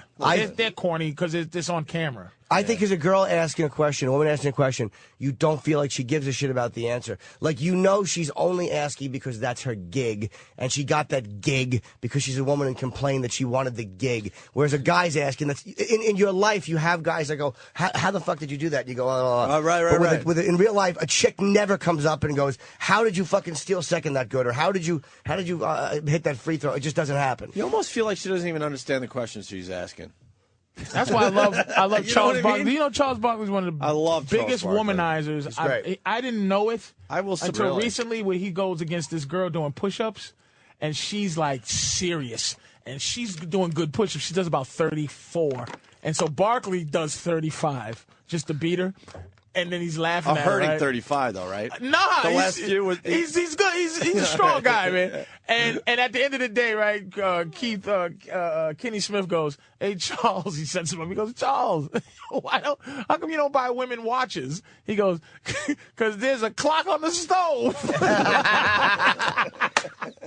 I almost shit my pants. That is a good one. It's so fucking fun because that's what we did growing up. We teased girls. Yep. We pointed at them and laughed at them. On the stove. It's so awful. But all of a sudden, it's like I have to pretend I want to listen to fucking Janice Salupi talk to me. Like, it just ain't real. How did Charles get his job back so fast? That's how talented he is. That's how valuable he is. No, it's the same way. It's why David Letterman should tell Sarah Palin to go shut the fuck up. Charles said, "Look, I got caught drinking and driving. I was going to cheat on my woman. I got bopped. I was drunk and going to get some side pussy, and I got bopped. It is what it is. I'm going to take a break." And when he came back, the first thing he said was, "Look, I'm going to say sorry now. I don't want to hear no more shit." And that's it. I don't give a fuck. I fucked up, and I gamble. It's my money. Like, shut the fuck. Charles is basically like, fuck you. And that's how you set him. I always said this shit about Michael Richards and Pee Wee Herman are the poster childs for being phony. Look, would I ever take a job on the Disney Channel? No. I just know that it's possible I can jerk off or call somebody a nigga. It's it's like you do things that are up your alley. You know what I'm saying? You have a job where you can tease, you can joke about you fucking young bitches. Can't do that if you're on That's So Raven or the Jonas Brothers. Right. The Jonas Brothers can't fuck up ever. All right, listen. Ever. They do something. Break it in. Yeah. MC Hammer's here. Oh. We're going to take a quick break. Great MC Hammer. We're going to talk to MC Hammer. And then we're going to get the fuck out of here. Patrice Hammer. O'Neill's at Comics tonight and tomorrow. Let me get through this. COMIXNY.com or 212-524-2500 for tickets. Downtown. It's a great club. We've been there a bunch. And on Twitter, it's Big Mama Prods. Yeah, man. To follow Patrice O'Neill. Say it with love, nigga. Big Mama Prods. I'm going to be following Opie Radio now. Yeah, we'll do a little back and forth. Good numbers, too, by the way, sweetie. Well, because I'm 40 G's? Well, I'm a whore, though. I mean, I'm just whoring. How many numbers you got everywhere. there, Ant? Quick break. We got a break. I got half that many. Yeah, but he's doing. I don't Twitter that much. But he's doing something else. I'm doing a TV thing. I think Hammer has 950,000. Keep it quiet, but I'm kidding. I just keep it all quiet. Ant does a nice podcast from his house. We're allowed to mention that. Do you? We just shouldn't be talking too much about it. So we're doing different things on the side. It's nice. What's going on now? MC Hammer next. As MC Hammer makes his way into the studio. Yeah, he hasn't heard this enough. He probably has. Oh, literal Jim. I got to apologize right off the bat. They're playing like Can't Touch This. I'm sure you heard it enough way too much, right? I mean, but it's my record, though. Yeah, Come on, everybody in this business got an ego, baby. you stroke the ego, All right. Let me tell you something. How it's all right. goddamn sick of you of people in goddamn chromium pants dancing around at every friggin' news thing that you're doing. I'm laughing my balls off. No. I'm not laughing the same as you laughing. I like to see them dancing in the pants. Are you kidding me? I like to see them dancing in the pants. You got to be kidding me. Why? Because do you think it's funny just to watch them being terrible at it, or because No, it's more. It's just it's flattering. No one could really. Flattering. No one could do it as well. That's the problem. They do their thing, man. Yeah, they certainly do. Dancing is subjective. Well, we're not going to do it here, MC. Yeah, I think Wait. That's part of the deal. We're not going to That's part of the deal. I'm not coming in doing nothing unless I was you're going to get down wondering in the pants. I brought 4 or 5 pair with me, so Yeah, that's what it is. All right, Everybody's got to wear the pants. Jesus. So we're promoting what? Hammer Time? Oh, yeah. It's going to be on A&E, 10 p.m. on Sunday. We're promoting what? Yeah. No, I'll tell you. I'll be completely honest with you. I didn't know what the hell you were up to until 2 days ago. I told you outside the studio they had a flash mob video. That went online. It's viral. It's unbelievable. And then all of a sudden I know all about Hammer Time now. Well, thank God for that viral video. We don't want to have you out of the loop here. We're trying to do things. But it was beautiful marketing. Really quick for the people that haven't seen it. It's some kind of clothing store in L.A. Mm-hmm. You know the mob thing where all of a sudden everyone shows up at the same time. Yep. And there's people in the store, and next thing you know, the door opens, and how many people? 200 easy? Yeah, it looks like about 200 people. Maybe 200 people, and they're doing the dance and everything and freaking out at everybody. And then there's a line dance that goes on, and then all of a sudden someone blows a whistle, and these people are gone. Yeah. And the people left going, what the fuck is this? And that's what I said at home, and then I'm like, oh, okay, he's doing a reality show. Right? Man, thank God for that, because I can't have you out of the loop. You're important in this big picture here. Yeah, so the video, it was pretty cool, It's been 4 days, it has 1 million views already, so it went viral really quickly, and people relate to the video. It's a lot of fun. How were you approached to do the show? Like, because you're kind of out of the picture for a little while there. Well, 7, maybe 8 years ago, I did the original Surreal Life. That's 7 years ago already? Yeah, 7 years ago. Damn. And while we were doing that show, I got offered a actual sitcom out of that, because they see I got it. I got it pretty quickly, and it was over at Warner Brothers, and at that time the president changed, and so we didn't do anything.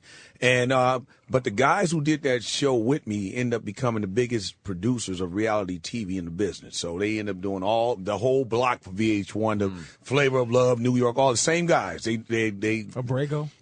Chris Abrego and Mark Cronin, and I'm leaving out somebody. Who was with you on that? Was that the Webster year? Yeah, that was Webster year. I love that. I love the original Surreal. That was the one. original one. Yeah, It was the Webster year, and was Vince Tammy Faye Neal Baker was on that one? No, Vince Neal, Corey Feldman, All right. Manuel Lewis. Yeah, but that was the year. And so that was was the first when show. you went off about the sushi on the girl. Right. Well, They had sushi on the naked girl, and Hammer wasn't having it. Right. Well, like, hold on, man. I ain't getting down with all that, man. Y'all exploiting her, So anyway, You're not in exploiting women, Hammer? Not like that, I'm man. out of here, man. Only personal.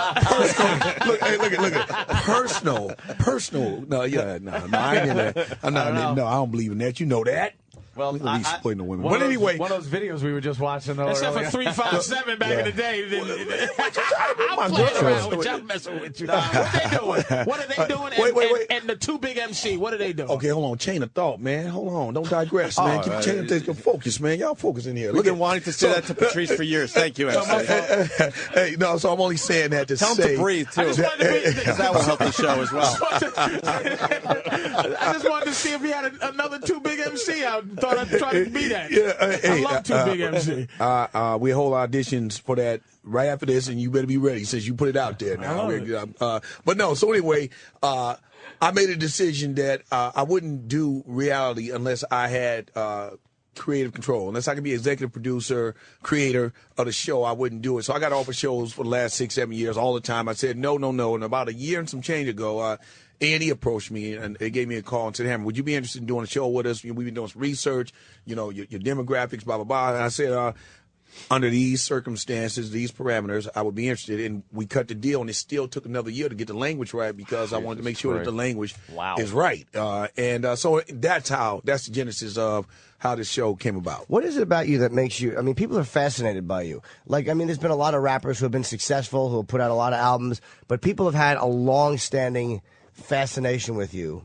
Is it because you were perceived to have been doing really well and then not doing well? Or what is it that people are they can't get enough of you? He was famous. No, but it's more than that with him. He was famous.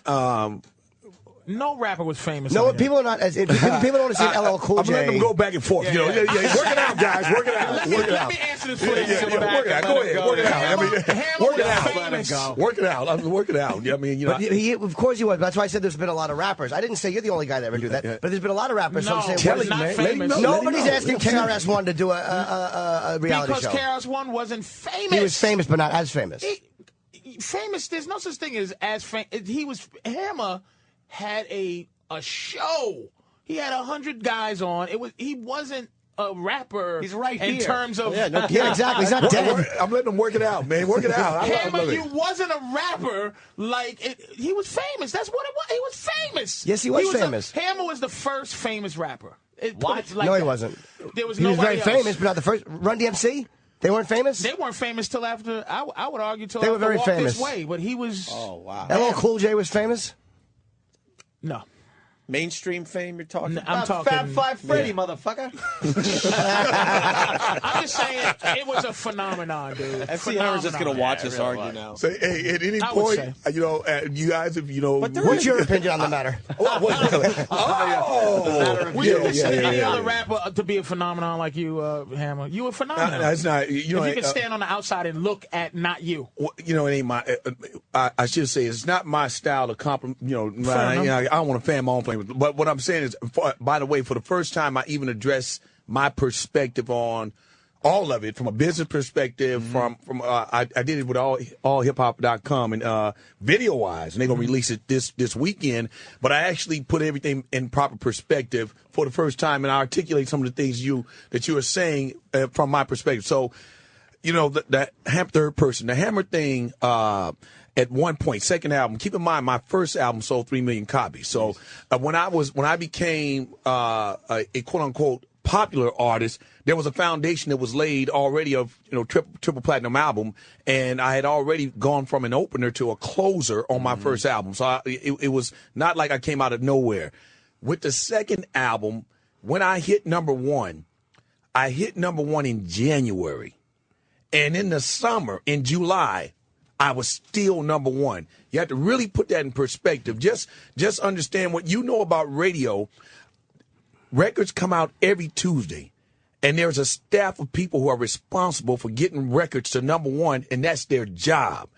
They had to come and tell the boss every week from January to July, who's number one this week? MC Hammer.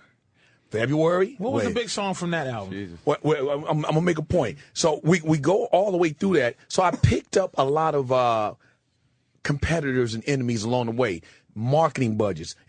At one point, it became the other 5 labels' marketing budgets versus Hammer and his label's marketing. Hammer campaign. Exactly. That's the point I'm making. So when you say what's the fascination, you got to understand that I took on the entire music business as one artist for a half a year. And in other words, literally millions of marketing dollars versus just our marketing budget. And it was, how can we fight the Hammer? Was that too legit to movement? Quit Time? No, that came secondly, but that was the tail end of the attack because the first one failed. So the first one is like, how do we take on Hammer? Oh, okay. At the end of that one, he sold 10 million records just on that album, so they lost that one.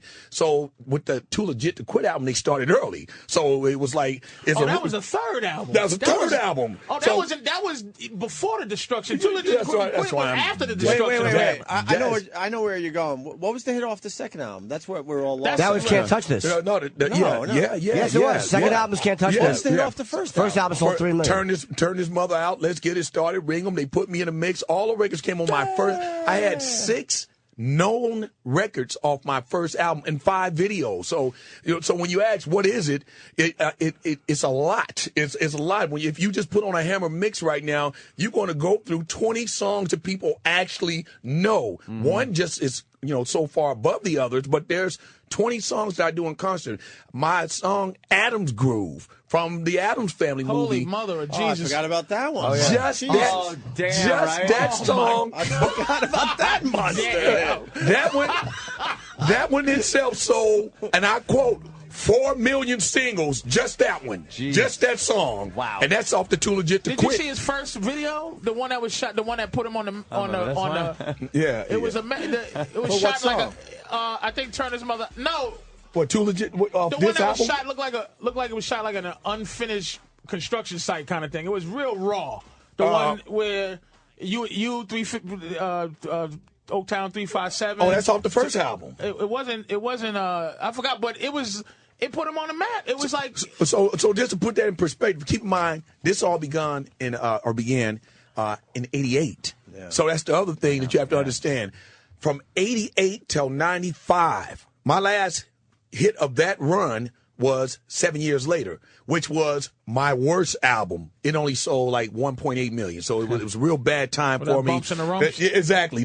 They said with that one he's definitely finished because he's only sold about 1.7 million. You should have sold thongs after that. Holy shit, we couldn't stop looking at the thong. So that one I'm saying the 2 platinum singles off of that one was It's All Good and Pumps in the Bump. So anyway, so that's what it is. Okay. It's a combination of years and years of hits, years and years of touring, millions of records, and affiliated with movies and a whole lot of stuff. I want you to back up for a second. When you're on the level you were and you sell 1.8 million, they look at that as like a failure almost, right? Like it was a bust. Yeah, but they can't. Which is insane. I'm saying, but I'm from the inside out, not outside in. But you're right. You're right. They say, hey, for you. What do you mean for me? Your record right next to mine, same store. What you mean?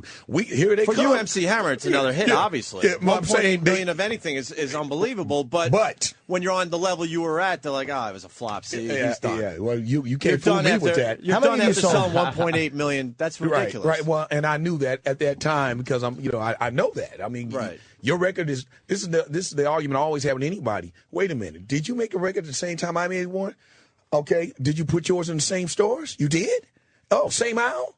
So they came in, and here's the acid test. When they went in their wallet, they brought their money out and say, I'll take one of those. And yours that you classified as all different type of nomenclatures you put on it to justify it not selling. It's this over here, this is what you call classic right here. This right here is real unique. We giving it to them raw. Whatever it is, it mean it don't sell. That's what it means. When that money come out that wallet, they say, I'll take this home, and this, it resonates with my family with me, and we enjoy it. So those kind of battles that I fought early on also contribute to my longevity in the long run. So. The other thing I want to mention, when you first started, too, you were selling your own records out of the hood of your car, right? Yeah. The trunk. Sorry. Want a spark plug or a CD? This whole room hasn't slept. We all stayed up all night. We had things last night. But, out of the trunk of your car, you were selling your own albums. Yeah, I started off selling the records out the trunk. I went to all the music events. So even 2 years before that, I came here to New York in 1986, went to the Latin Quarters where all the rappers were, doing their thing. And I announced myself as I'm next, man. I'm next. And of course, it was like, yeah, right. And so that led to the Turn This Mother Out song when I said, man, I'm getting some momentum here. I'm hitting in Cleveland. I'm hitting in Detroit, but Hammer, you ain't hitting in New York. I wrote that myself because I'm saying I'm not satisfied until I take on New York. And I imagine that from the West Coast, from Oakland. But it was your challenge in New York to be here in New York. Because I remember I was, I was 18 when Hammer came out, so I was essentially adult. And the thing is, it was the visual that got people love Hammer. He did the Running Man first. He did he did a lot of stuff first. Yeah. And I'm telling you, the visual with the hook, he was a phenomenon back then. I'm telling you. You ain't got to tell me. I mean, it's amazing. Yeah. But let me ask you, if you come out with something else, are you retired from music? Are you kidding me? The melodies never stop. So I'm only saying. Are you going to have to dance? Are you going to dance though? You got to be. What are you? 76? Hammer's pliers now. I'm about to swing on him. I'm going to swing on him. Hold on. I'm just saying, I'm cold with these. I'm cold. You didn't comment on how good the skin looking, man. Hammer's in great shape, man. Hammer's in good shape. Yeah, I mean, he started in 86. He doesn't look old enough to start in 86. Right? Well, how old are you, Hammer, do you say? No, I do, of course. I'm proud. I'm 47. Yeah, I'm very proud because, it ain't no 22, 24 years old, 25-year-olds who do what we do, the music business. They not in this kind of shape. They get drunk, stay high too much. They can't hit the hip. They can't do it. I lift 80s for breakfast. I curl 80s for breakfast. So yeah. So anyway, I enjoy working out. I enjoy dancing. I did a show in Detroit a couple weeks ago. I got Thomas and Mack Center in Las Vegas.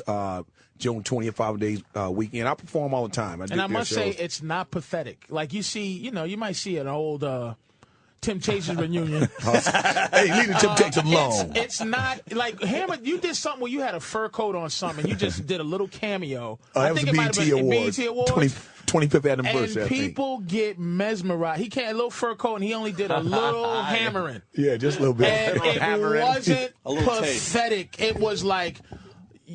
You go, holy, Hammer still got it. Appreciate Hammer. That. I love dancing. I do. Well, and people root for you too. Like people just root it, dude. People, it's just because in the hood you just go. You know the story, and the hood talks. Like I don't know how white people end up in the position they are in terms of fame. Like when you talk it's all the grand conspiracy. Yeah. Put it this way: God puts us there. Like the rise and the fall and the rise of Led Zeppelin or something. I'm just pulling the word out. Aerosmith's a good one. Everyone knows the Hammer, the thing with Hammer. Right. So it's just interesting, man. And it's like you just go, man. You just know what people are saying at a particular time in a particular way, and you just go. That BET thing, you just go, Hammer had his fur coat, and they just went boom, and he just did two things. Yeah. And people were like, God, holy shit. Now you got the TV show. What level of like your life are we going to see here? Is this pretty uncensored as far as what you do? What are we going to be seeing? Well, we introduced a man. So what I mean by that is and by the way, everything that I've said. So far in this interview, none of it was to be self-serving. I was just trying to describe the scenario, of my career and why you were debating and I was listening on, he was famous. I was trying to. But no, I wasn't saying that you weren't famous. No. Okay. I was just trying to quantify. I think it came across. I don't know. Believe it or not, I hate tooting my own horn. It's not my thing. I just like to. I like to perform. But so on the show, one of the reasons why I said yes is because nobody really knows me outside of the music. Yep. And my friends and my business partners have complained for 12 years as if it's my fault. They'll go in there and they'll say, Hammer, why do you when you go on radio, why do you talk like that? Why won't you let them see the business acumen or the man? I said, well, it's not the right place. There's not enough time. I'm on the next guy's zone. So with the show, I get to show the father, the uncle that I am, the brother, the businessman. I do a panel at the MIT Stanford Lab. In the last 2 months right now, I've lectured at Stanford on social media, Harvard on social media. I'm an early adopter of social media platforms. I've been going to Google for the last 6-7 years. What's social media, by the way?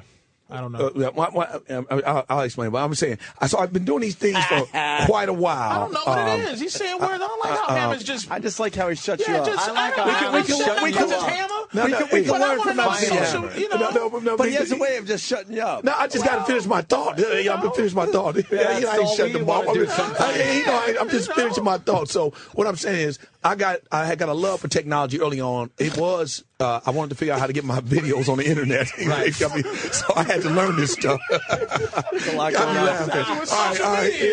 All right. So social media. Hey, where'd you get your hat? See how that is? There we go. Same question. All we're saying is Mr. Hammer was trying to make a point, and he didn't let him make his point. Get him. Well, he's on Twitter. He's a big Twitter guy. No, see, I like how you try to avoid. I'm real fast. I got that. I got that. I won't pull the cover off. All right. He's a big Twitter guy. Is that bad? So what do I? I won't do it to you. I won't do it to you. I won't do it. You know. Right? What are you gonna do to him? He knows. He's gonna beat me up. So I'm a big Twitter guy. Yes, I was an early adopter of Twitter. I actually. The founders invited me to come speak on my business idea of monetization of the platform a month ago, which I had actually approached them a year ago to say, here's some things that we'll be able to do in the music business with this platform ultimately, which include, I have a show at Radio City Music Hall. You should be able to just click here.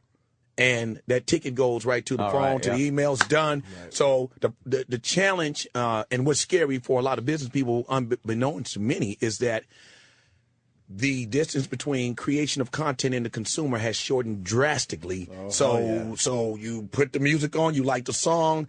I start talking about my concert. As of today, I'll use myself for example.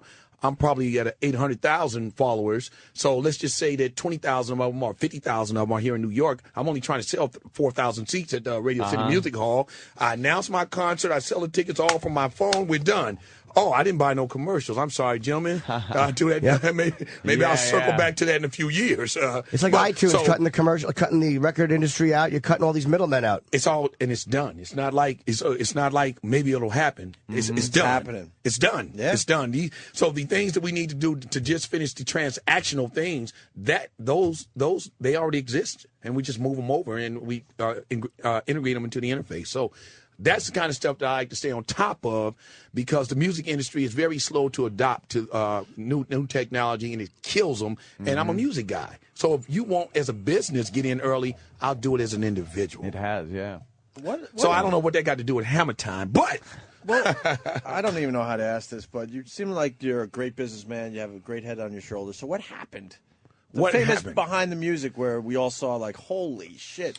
Hammer was on top of the world, lost it all, and now obviously has brought it right back up. Well, but what happened in that time where like you were losing your way? Loyalty. I would say you two things that you said earlier. One, you said how big the show is. Right. Well, the show is a business, and behind the show is another layer of business. I mean, the support team, and behind the music the label is another support team. So it's real simple. You never heard me on the radio or television or any other existing mediums complaining about how the rise and fall of MC Hammer. MC Hammer, he's pissed it all off. Whatever, however you know. It did become kind of a. You were that's like all the we know. Xerox. Right. Absolutely. And you never. That guy pulled a hammer. Right. Exactly. And what I did. But it's true. It's true. But it's true. It's true. What, he was dancing? No. So I was very aware of, and I just listened, and I said, wow, because there were two chain of thoughts for me. One is that it's not like you don't really know. It wasn't no secret. Like, everybody knew that I had 200 employees. It wasn't no secret. So what you think? I was paying them in hamburgers? So you know somebody was paying that payroll, and it wasn't falling. So I was doing that. So if you wanted to now say the story is MC Hammer just pissed his money off when you knew that I was employing 200 people from my community, it said more about you than it did about me. So I didn't go on the radio to defend that.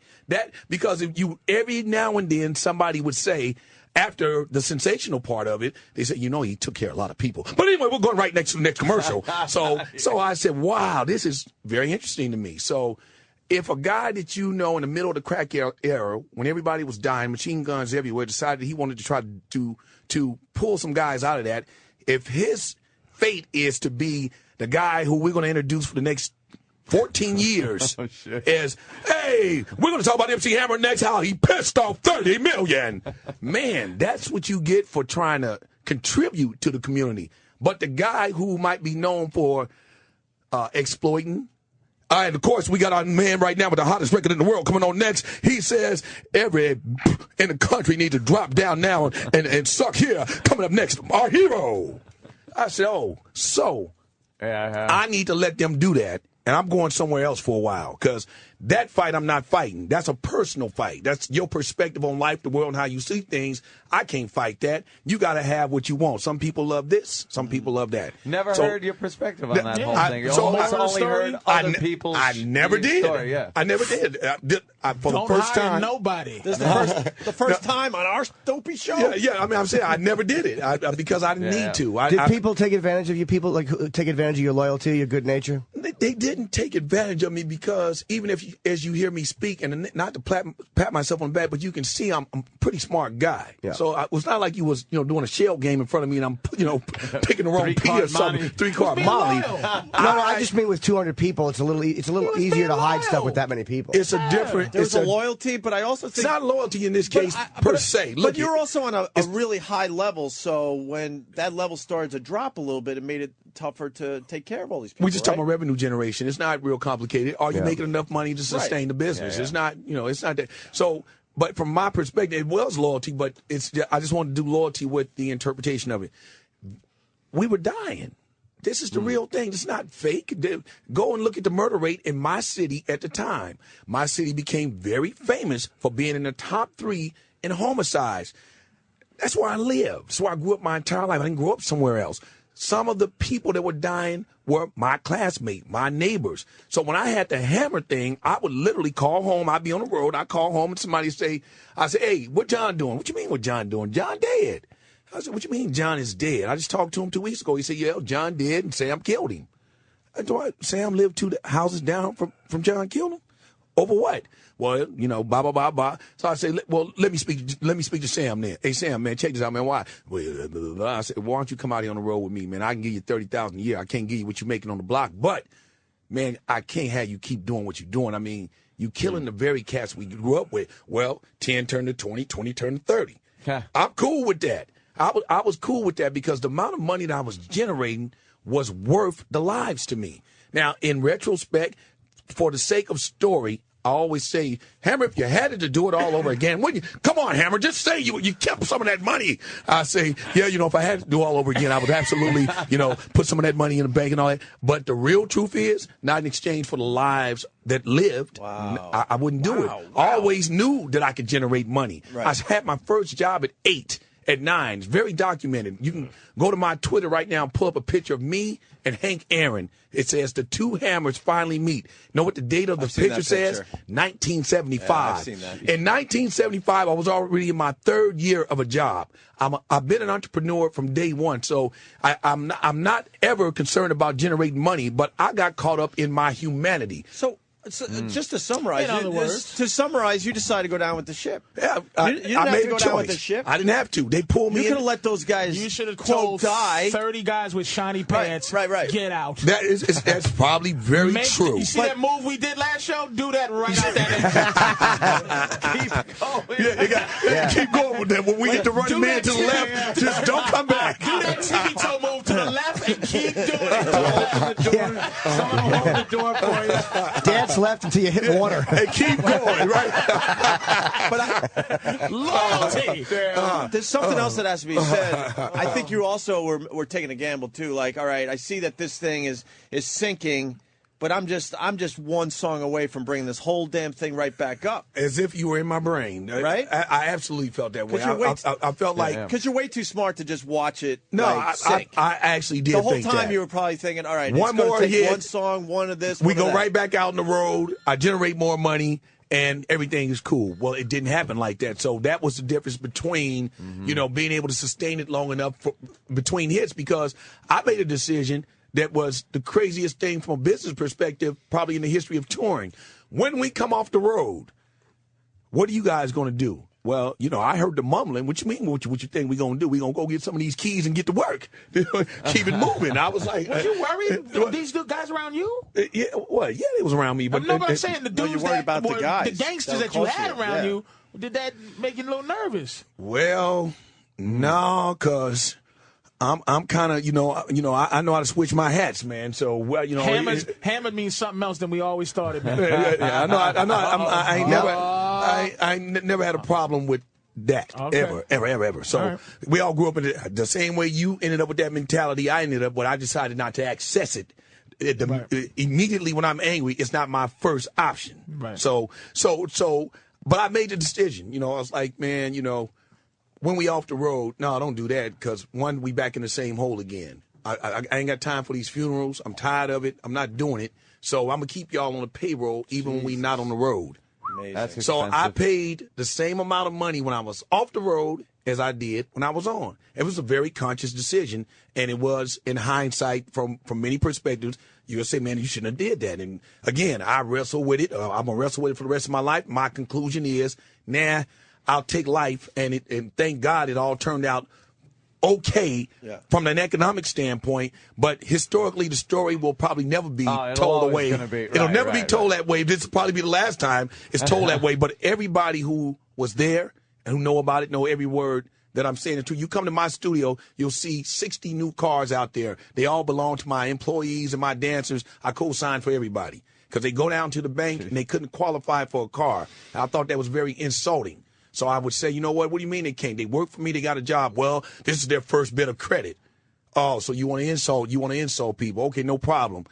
Send it over to me, I'm co-signing. Well, I ended up co-signing for 60 cars. So I was like, but I want to create a middle class right now among the people who work for me to show that we don't only have to hustle hard. We don't only have to sell dope. We don't only have to bring these machine guns to you to make this money. So that was my dilemma. And that's why I ended up going down with the ship, because I hoped that one more hit, we can keep it going. Yeah. But we didn't get to one more hit, so I got the hit. It was called bankruptcy. And that's why you never heard me complain. I took the hit and took the hits. You took them from 0 to 60. That's what the issue is. Like, you can't just take somebody from a certain, because I got friends where I'm like, hey, man, instead of going to Atlanta for whatever you're going to do, let's save up your money, let's go to Melbourne, Australia. And it's like, what?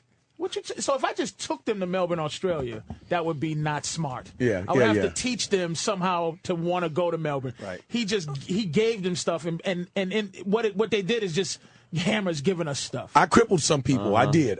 Some people I crippled because some guys never wanted to work again. They just became dependent. Right. No, seriously. Some of my guys were like 7 years later, 5 years later after bankruptcy. Hey, what you doing? Shoot, wait for you to get it on, man. I said, man, come on, you can't be man. Shoot, we waiting for that next hit. Hey, man, that was 5 years ago, dog. And you had to, it's all right, man. I'm all right. I'm going to hold on to it. And 8 years later, waiting for that next hammer hit. So I crippled some cats. How much pressure did that put on you when you were writing? Because now all of a sudden you're writing to sustain a financial empire instead of just as an artist. That's well said. That's well said. So, yeah, at some point. We're really smart, Hammer. Yeah, you guys, you should do. You guys should actually try to, like, get on the radio or something. Yeah, one of these days, these mics will actually be on. You guys are pretty smart. And I didn't mean to cut you off, but it was such a, dead-on point statement. It all changed. Because, as you know, I write from a very joyous, dancing, reflective position. That's the other thing, without digressing too far. For every dance record I made a record dealing with issues. The issue records are never big as the dance records. But I say we got to pray, help the children. When we living in a world like this, why can't we live together? So I always balanced them all. But by the time I got to the Funky Headhunter, one is I was tired of cats who wouldn't want to see the other Hammer on no day in their life, under any circumstance, physical, choose your choice of weapons, whatever it is that you engage another man with, you wouldn't want a piece of me under no circumstances. Making records where they get to say my name or stuff like that. I ain't never been that cat, and so I made a record that I wouldn't have normally made and addressed some of those issues, and I wrote from the perspective of what you just said. One, we need a big hit, and two, I want some heads. Listen, I got you. They're going to turn us off in 2 minutes. Okay, we're on a computer, and we want to make sure everyone knows about Hammer Time, which is the reality show you're pushing big time. This Sunday, 10 p.m. on A&E. And he's learned his lesson because he came here with his son. That's it. Very small. I didn't see 100 guys in the hall. No. Hey, right. No funny haircut, just the son. Just him and his son. They're going to get here, but they came by mule. They still walking there from Oakland. They get here next year. They own, God willing, they're on season 2 of Hammer Time. And look, and my final plug then. Hammer Time will be Sunday nights, 10 p.m. on A&E. You know what? You sold me. I'm going to watch. Starting when? Starting this For Sunday? real. I'm going to watch this. This Sunday's the first show? Or? Yeah, this is the first show this Sunday. Yeah, we'll definitely watch. And Patrice, they're going to shut us off. I know. So Patrice is comics tonight and tomorrow. It's going to be an tomorrow. awkward ending because the computer's going to knock us off. But it happened to me before. They turned my lights off before. That's a different story. I've seen that before. Go ahead. Yeah. Okay. Everybody get ready. It's going out now. Yeah, pretty much 40 seconds. So comics tonight and tomorrow for Patrice. And they're telling me that your Twitter name's wrong. It's Big BIGMOMMA PRODS. Okay. One word. And mine is one word. MC Hammer. That's easy. Shit, you Twitter, got MC Hammer? How do you get MC Hammer? You invest early. Oh, that's right. He was tweeting early. That's right. That's right. Before anyone else could get it. All right, we're out of here for the weekend, and I don't know. We'll see. We'll see you Monday. Have a good weekend. All right, bye-bye.